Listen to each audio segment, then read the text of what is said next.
우리는 지난주일 부활절로 지켰습니다.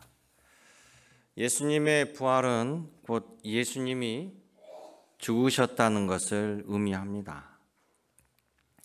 이 망가진 것이 고쳐지고 안 되던 것이 되어지고 엎질러진 물이 다시 담아지는 것처럼 이런 회복이라는 것은 정말 기쁘고 즐거운 일이 없을 겁니다. 그런데 이 죽은 것이 살아나고 회복됐다는 것은 최고의 기쁨이지만 우리들의 삶에서 불가능한 일이잖아요. 일어날 수 없는 일입니다. 제가 고등학교 때 그때 당시에는 워커맨이라는 카세트 플레이어가 유행이 있었는데요. 제가 아끼던 이 카세트 플레이어가 고장이 났습니다. 그런데 포기를 못한 거죠. 포기를 못하고 밤새 분해하면서 실력도 없으면서 살려보려고 계속 만지작 하고 있었습니다. 그날따라 제 방에서 같이 주무시던 어머니가 중간중간 깨시면서 저를 보는 거죠. 뭐하니? 이걸 어떻게 해서 살려보려고요. 그러다 시간이 지났습니다. 나중에 다시금 어머니가 잠에 깨어서 저를 보더니 그때까지 그러고 있으니까 아들아, 죽은 자식 고추만죽이다. 그만 자라. 저는 그 얘기를 듣고 얼마나 웃었는지 몰라요. 아니, 세상에 그런 표현도 있나? 곰곰이 생각하니까 더 웃긴 거잖아요. 여러분 그 표현 아셔요? 예, 대단하시군요. 너무나 맞는 말이라서 그냥 당장 쓰레기통에 버리고 포기하고 잤습니다. 완전히 망가진 거 회복되기 어렵죠. 그런데 예수님은 죽음에서 살아 돌아오셨어요. 실제 벌어진 일입니다. 그리고 그것은 우연이 아니라 이미 예수님께서 예언하신 그대로 내가 십자가에 죽고 3일 만에 다시 살아 돌아오리라, 이 말씀대로 이루어진 일이었어요. 그리고 예수 그리스도의 부활은 그저 한 사람이 죽다 살아 돌아온 이야기가 아닙니다. 예수님의 부활은 온 인류가 예수님 때문에 죄를 벗고 새롭게 거듭나는 축복의 부활이었던 것이죠. 그럼에도 불구하고 예수 그리스도의 부활은 그 당시나 지금이나 여전히 믿지 못하는 사람들에게는 못 믿을 일입니다. 그러나 우리는 부활을 믿습니다. 누가복음 24장 오늘 49절에도 너희는 이 모든 일의 증인이라 제자들에게 예수께서 선포하십니다. 바로 우리는 부활의 증인이 된다는 것입니다. 이제 여러분들은 예수 그리스도의 부활의 증인으로 살기를 원합니다. 그 사명을 잘 감당하기 위하여 오늘 본문에 부활하신 예수께서 제자들에게 가르쳐 주신 것처럼 여러분 모두가 그렇게 살아가시고 그런 은혜를 누리시기를 주님의 이름으로 축복합니다. 오늘 본문을 보면 부활하신 예수께서는요, 제자들 한 사람 한 사람 눈높이에 맞추어서 그 부활을 체험하게 하시고 믿게 해주신다는 거예요. 예수님 부활하실 때 여러 증인들이 나타납니다. 그들은 예수님이 십자가에 돌아가시고 내가 사랑하는 스승 예수께서 정말 비참한 모습으로 온갖 고문으로 돌아가시는 그 모습에 그들은 큰 슬픔을 느끼고 예수님 무덤에 와서 염이라도 깨끗하게 해드리려고 했던 여인들, 갈릴리 호수에서부터 계속해서 따라다니며 예수님 말씀을 들었던 그 여인들이 등장합니다. 또 엠마오에 내려가던 두 제자, 그리고 죽음이 두려워서 도망쳐버렸던 예수 그리스도의 직계 제자들, 그들 가운데 맨 먼저 3일 예수님 부활하신 그 새벽에 아무것도 모르고 예수님의 염을 하기 위해서 갔던 여인들, 그 여인들은 그러죠. 그 무덤이 우리 무덤과 달리 바위를 속을 파서 만든 무덤이고 큰 돌로 문을 막아놨던 이 서서 들어가는 무덤인데, 그들은 새벽에 가면서 그럽니다. 이 무덤 문을 누가 열어주지? 고민하면서 그 현장에 도착해 보니까 무덤 문이 열려 있는 거예요. 그리고 예수님의 시신이 없습니다. 그때 부활하신 예수님을 그들은 만나게 되는 거예요. 그때 예수께서 그들에게 얘기합니다. 어찌 산 자를 죽은 자의 무덤에서 찾느냐? 갈릴리에서 내가 한 말을 기억하라. 이렇게 얘기해요. 갈릴리를 따라다니며 예수님의 말씀을 들었던 이 여인들은 예수님의 그 말씀이 무슨 말씀인지 금방 알아차릴 수 있었습니다. 십자가에 돌아가셨던 바로 예수께서 부활하셔서 지금 당신들에게 주시는 그 말씀을 믿어 의심치 아니하고 기쁨으로 따르고 있다라는 거예요. 두 번째는 엠마오로 향하는 두 제자입니다. 자, 그들은 예수께서 십자가에 붙잡히시고 잔인하게 처형되시고 장사됐습니다.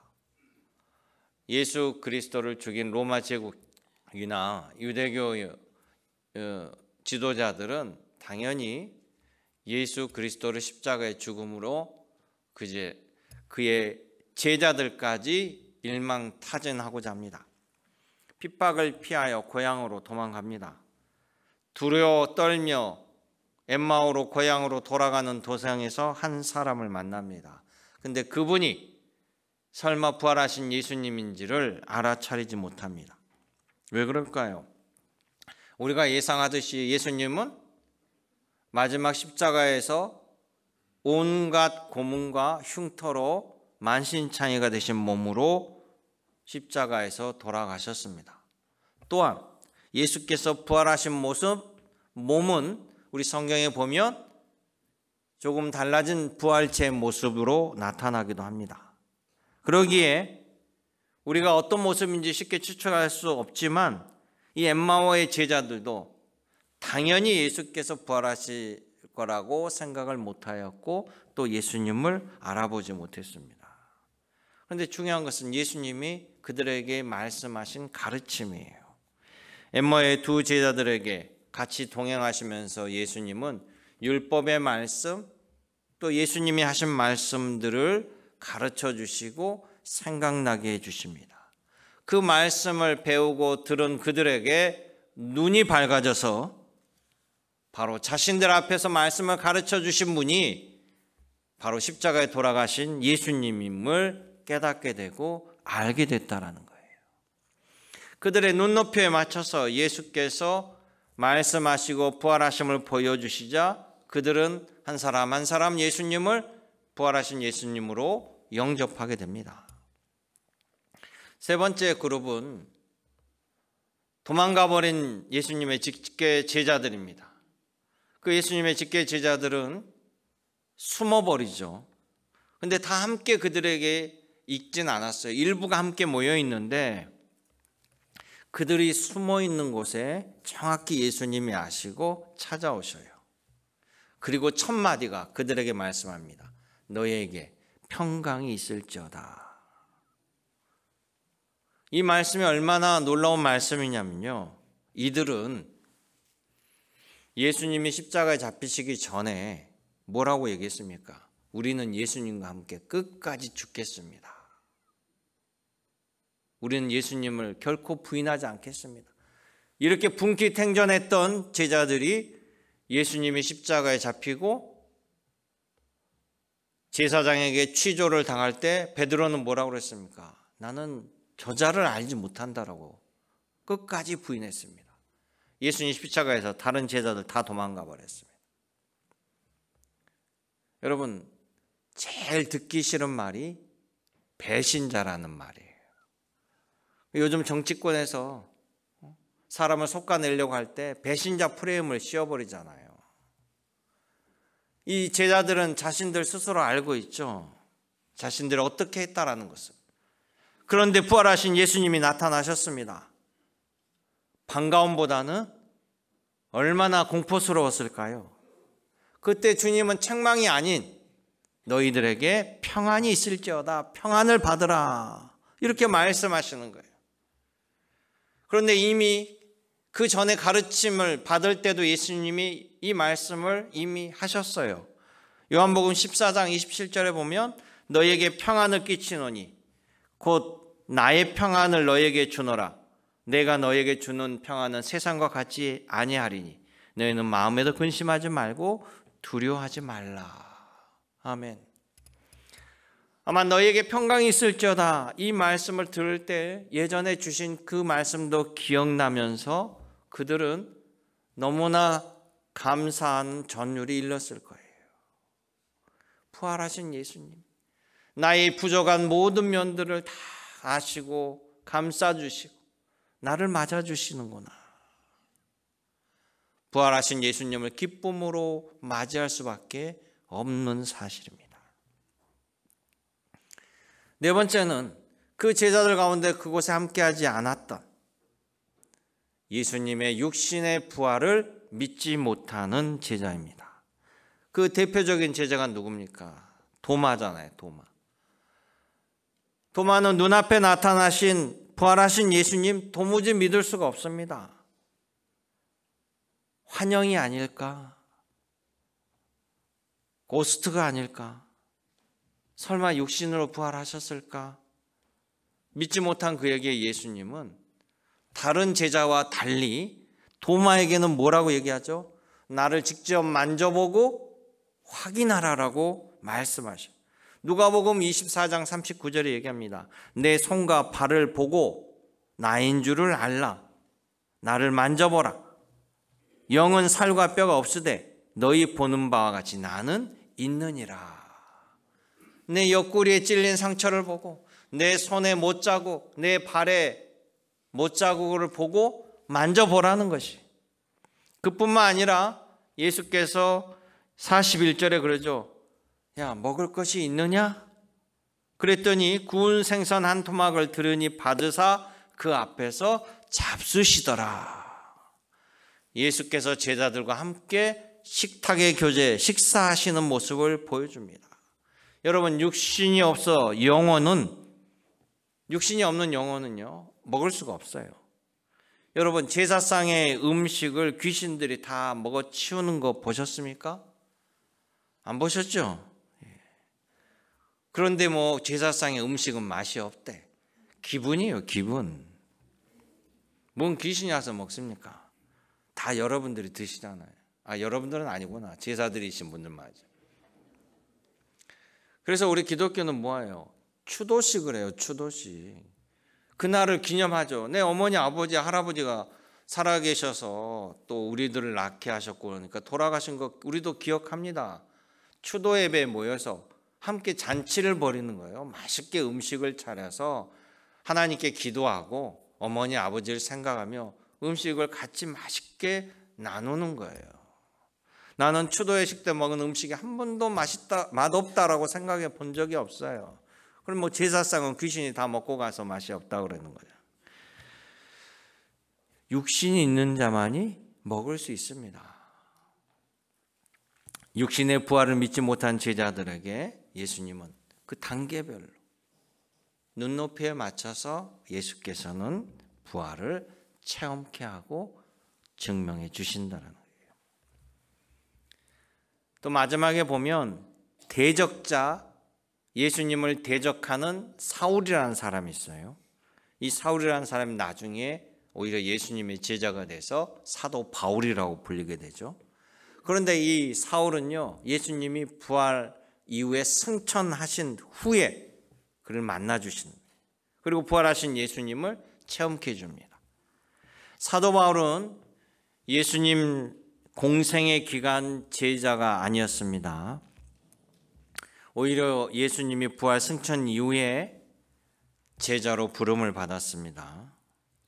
그는 오히려 예수님의 대적자이고 예수님이 그리스도가 아니라고 여겼고 예수님을 그리스도라고 믿고 따르는 세력들을 이단 세력이라고 해서 죽이는 데 혈안이 된 사람이에요. 그런 바울이 부활 승천 이후에 어떻게 예수 그리스도의 부활을 체험했을까요? 바울은 부활하신 예수님을 직접 만지지도 함께 식사하지도 않았습니다. 그는 그 예수 추종자들, 부활했다라고 전하고 다니는 사람들 자체를 미친 사람이라고 생각했고 혹세무민하는 사람들이라고 생각했습니다. 그래서 그 기독교인들을 잡아 죽이러 지금 시리아에 있는 다마스쿠스라는 그 동네, 시리아의 수도, 지금 성경에는 다메섹이라고 하는 곳까지 예수 그리스도의 제자들 잡으러 가는 도상에 느닷없이 찬란한 빛에 휩싸이며 눈이 순간 멉니다. 그러면서 소리가 들리는 거예요. 소리가 뭐라고 들리냐면 사울아 사울아 너가 어찌하여 나를 박해하느냐. 사울이 지금 예수 그리스도의 제자들 잡아 죽이러 가는 그 도상에 눈이 멀어버리며 순식간에 앞이 보이지 않으면서 강렬한 음성을 듣는 거예요. 지금 사울이 하고 있는 일을 정확히 알면서 묻습니다. 그러니까 두려워 떨며 사울이 얘기하죠. 지금 말씀하시는 이는 누구시니까? 라고 묻습니다. 그랬더니 너가 박해하는 예수라. 이 음성을 듣자 그는 전율을 끼치죠. 자기가 지금 예수 제자들 박해하러 가는 이 모든 것을 알고 음성이 들리는데 바로 예수님이라는 거예요. 하나님의 영으로, 예수의 영으로, 성령님으로 사울에게는 부활하신 예수님을 체험케 하셨습니다. 할렐루야. 이 체험을 한 바울은요 달라지는 거예요. 곧 부활하신 예수 그리스도의 제자가 됩니다. 출발할 때는 예수의 대적자로 출발했다가 도착하니까 예수님의 전하는 부활의 증언자로 바뀌어버리는 거예요. 그래서 그는 로마 제국, 지금 현재 있는 트루키에, 성경시대에는 소아시아라고 하는 트루키에, 그리고 헬라 제국의 중심이었던 그리스 지역, 고린도 지역에 수많은 예수 그리스도의 교회를 세우게 되고 전도의 열매를 남기게 됩니다. 이렇게 예수님은 제자들에게요 눈높이에 따라 만나주시고 부활을 체험케 해주시고 그들의 인생을 바꿔주신 거예요. 여러분, 부활을 믿는 자가 복 있는 자입니다. 부활을 거부하지 않는 자가 그 복을 누리게 됩니다. 바로 여러분들이 그 주인공이 되고 복 있는 자임을 믿습니다. 자, 예수님은 예수 그리스도를 믿고 만난 사람들에게 너희는 이 모든 일의 증인이 되라라고 명령하십니다. 즉 고로 우리는 부활의 증인이 되어야 되는 사명을 받게 된 것이에요.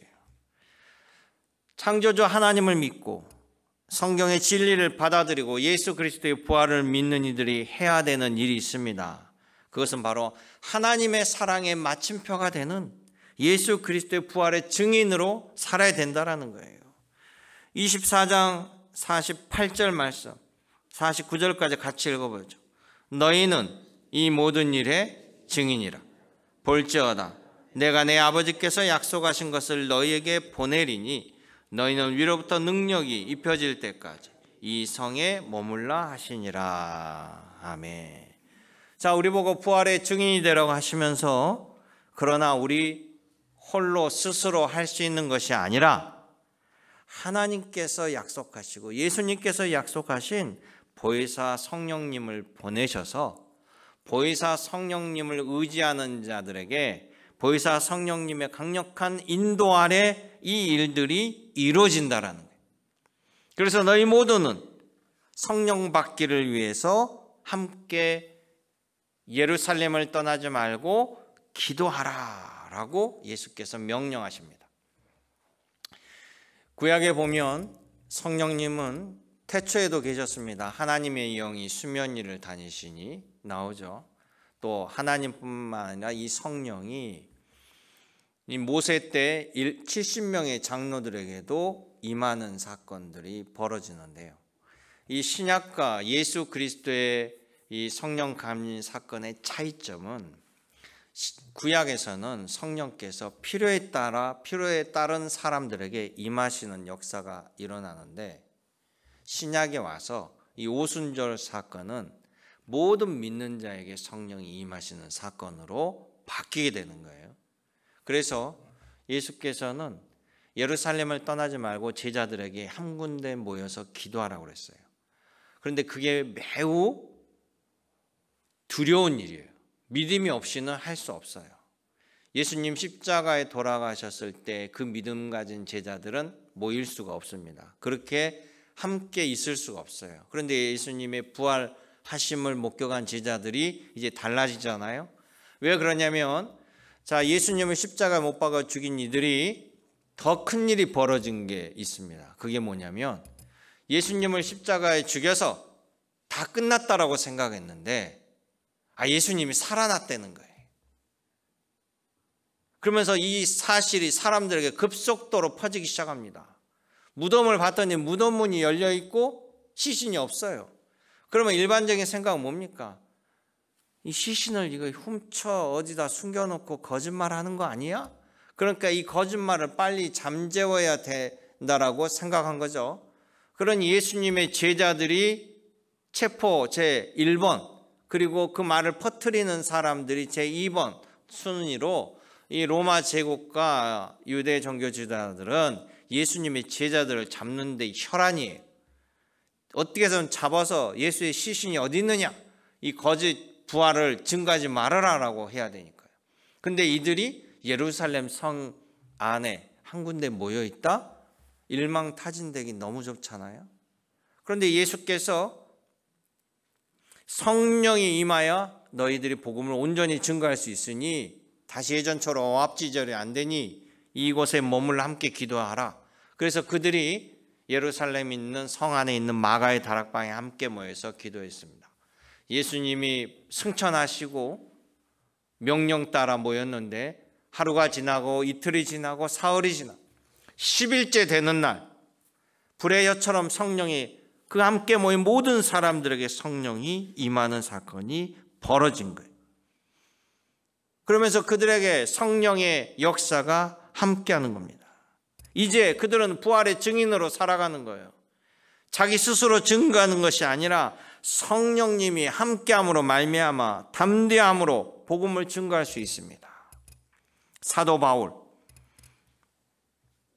목숨 걸고 부활하신 예수 그리스도를 전하며 그 증언자로 산 것은 자신의 능력이 아니에요. 그래서 바울이 고린도 교회에 편지를 보낼 때 이렇게 얘기합니다. 이렇게 대적자로, 예수의 대적자로 살아간 내가 오히려 이제 예수 그리스도의 종이 되어서 예수님 부활하셨다라고 이렇게 고문을 당하고 두들겨 맞고 죽음의 경지를 몇 번이나 넘기면서도 내가 복음을 전하는 이 사도가 된 것은, 그것을 고린도전서 10장 10절에 이렇게 해요. 나된 것은, 사도된 것은 하나님의 은혜로 된 것이니 내가 한 것이 아니요 오직 나와 함께 하신 하나님의 은혜로다. 할렐루야. 성령님이 아니고서는 예수를 주라 고백할 수 없다는 것이죠. 여러분들도 날마다 예배와 말씀으로 기도하는 신앙인에게 성령께서 힘을 주시고 역사하셔서 오늘도 그 능력으로 오늘 내일 여러분 삶의 현장에서 부활의 신앙인으로 살아가게 될 줄로 믿습니다. 꼭 부활의 증인으로 사시기를 원합니다. 우리는 절망의 자녀가 아니에요. 소망의 자녀입니다. 1917년 러시아 혁명이 일어납니다. 공산주의 혁명이 일어나죠. 그리고 그 불길은 주변을 삼켜서 소비에트 유니온이라는 소련 공산주의 국가가 탄생합니다. 레닌, 스탈린, 그들은 종교를 부정합니다. 러시아 역시 기독교 국가였는데 교회를 빼앗고 수도원을 빼앗고 기독교 믿는 것을 금지시키고 교회와 수도원을 공장으로 바꿔버립니다. 소련은 기독교를 탄압하고 성직자들을 줄줄이 처형시킵니다. 러시아의 천년의 기독교 역사를 완전히 부인하고 하나님을 부정합니다. 오직 만민 평등을 주장하며 공동생산 경제로 공산주의만이 이상적인 나라, 완전한 나라 될 거라고 사람들을 유도하고 인도하였습니다. 그런데 그들이 말한 완전하고 이상적인 나라는 오지 않았습니다. 먹고 사는 문제, 죽음의 문제, 어느 것 하나 해결하지 못했습니다. 그러면서 백성들에게 신에게 의지하는 소망도 꿈꿀 수 없게 폭압적으로 막아버렸습니다. 소련 공산당은 아무리 하나님이 없다라고 외치고 폭력적으로 다스렸으나 이미 러시아인들 마음속에 있었던 예수 그리스도의 부활의 신앙 자체를 송두리째 뽑아낼 수 없었습니다. 세월이 흘렀어도 가혹한 핍박 속에서도 예수 부활을 믿는 신앙인들은 그 믿음을 결코 버리지 않았습니다. 1982년 당 서기장이었던 공산당 서기장이었던 소련의 브레즈네프 서기장이 사망을 하게 돼서 전 세계 정상들이 그 장례식에 참석합니다. 그때 당시 미국 대통령 레이건 대통령 때 부통령이었던 조지 부시 부통령이 그 장례식에 참석하고 깜짝 놀라서 인터뷰를 합니다. 그 장례식은 공산당 관례대로 장례를 치렀는데요. 이 브레즈네프 서기장은 죽음을 상징하는 검은색과 공산당을 상징하는 붉은색으로 덮여져 있는 관 위에 이제 모든 절차가 진행되는데 말미에 헌화하는 시간이 있어요. 이때 이 브레즈네프 서기장의 부인이 맨 먼저 나와서 헌화를 하는데 꽃을 자기의 가슴 속에서 꺼냅니다. 근데 그 백합화를 꺼내서 관 위에 올려놓는 거예요. 모두가 순간 얼어붙고 놀랍니다. 왜냐하면 백합은 전통적으로 부활하신 예수님을 상징하는 꽃이에요. 기독교 상징꽃입니다. 우리 찬송가 88절에도 보면 저 산 밑에 백합화요 나오죠. 사론의 꽃 예수요. 그 다음에 백합화 이야기. 예수님을 상징하는 거예요. 누구나 다 알고 있는 얘기입니다. 예수님을 부정하고 기독교를 말살하는 소련 정권의 최고의 서기장 브레즈네프의 죽음에 부인이 시신 앞에 헌화를 하며 백합화를 놓으면서 그 자리에서 많은 사람들이 지켜보고 있는데 십자가 성호를 긋고 기도를 하는 겁니다. 그 순간에 여기저기 소련의 관리 부위들이 그 자리에서 미망인을 따라 함께 성호를 긋고 기도를 합니다. 이 광경을 바라본 부시 대통령이 이런 말을 합니다. 나는 이 얼어붙은 소련 땅에 기독교 신앙은 완전히 죽어버리는 줄 알았는데 다시 부활의 신앙이 부활하고 있는 것을 목격했습니다. 이렇게 인터뷰를 해요. 그 후에 소련의 서기장이 된 사람이 바로 그 유명한 고르바초프예요. 고르바초프는 결국 모든 신도들은 그들의 믿음을 표현할 완전한 권리를 가지고 있다라고 기독교를 믿어도 좋다라고 선언하고 교회 건물과 수도원 건물을 러시아 정교회에 다시 돌려주었다고 합니다. 그리고 알다시피 소련은 해체되고 이제 다시 러시아 공화국으로 돌아가게 되죠. 이제 소련 공산당은 역사에서 사라지고 없어졌습니다. 그러나 영원하신 하나님의 말씀은 살아계셔서 다시 러시아 정교회를 통해서 사람들에게 전해지고 선포되고 있다는 사실이에요. 사랑하는 성도 여러분, 부활의 힘은 총칼로도 신자들을 영원히 굴복시킬 수 없는 하나님의 능력입니다. 여러분 모두 나에게 주어진 부활의 기쁨으로 살아가시기를 원합니다. 예수님께 감사하며 그 은혜를 전하며 사랑을 베풀며 하나님께 영광을 돌리는 복된 삶을 살아가시기를 주님의 이름으로 축원합니다. 은혜롭고 자비로우신 아버지 하나님, 오늘도 살아계셔서 우리에게 부활의 소망을 허락하여 주심을 감사드립니다. 사망 권세 이기신 부활하신 예수님을 따라 오늘도 기쁨으로 즐거움으로 복 있는 삶을 살아가는 저희들 되게 도와주옵소서. 언제나 함께 하신 예수님의 이름으로 기도드리옵나이다. 아멘.